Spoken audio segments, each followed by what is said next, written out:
হুজুর জান্নাতের ভেতর আবার শপিং মল থাকবে কেমনে? প্রশ্ন আসতে পারে না?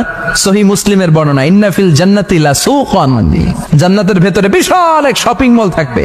এটা বোধহয় আমাদের বসুন্ধরা শপিং কমপ্লেক্সের মতো হবে, যমুনা ফিউচার পার্ক। দুবাইতে যে একটা আছে বিশাল শপিং মল, মালয়েশিয়ার মিড ভ্যালি, এগুলোর মতো হবে মনে হয়। কত বিশাল যে শপিং মল হবে। সহিহ মুসলিমের বর্ণনা, প্রতি শুক্রবারে সব জায়গা থেকে বন বন করে মৌমাছির মতো জান্নাতীরা ওই শপিং মলে শপিং করতে আসবে।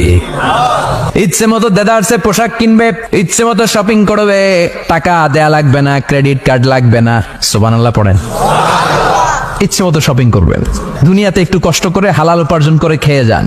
আল কানাআতু মিনাল ইসলাম, অল্পে খেয়ে তুষ্ট থাকা আর আল্লাহ শুকরিয়া করা, এটার নামই ইসলাম। অল্প খাও, অল্প পড়ো, অল্প জমাও, অল্পের ভেতরে বরকত ঢুকাই দিছে কে? অনেকে দেখবেন অনেক খাই খাই নাই নাই করে, এটা যাদের স্বভাব তাদের কখনো বরকত হয় না। অল্প খাবেন, অল্প পড়বেন, আর হালালের সাথে সম্পর্ক করবেন। আল্লাহুম্মা কফিনি বিহালালিকা আন হারামিক ওয়া আগনিনি বিফাদলিকা আম্মান সিওয়াক।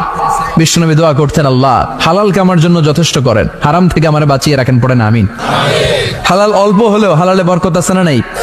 হারাম বেশি হলেও এটাতে কোনো বরকত নাই, ঠিক কিনা?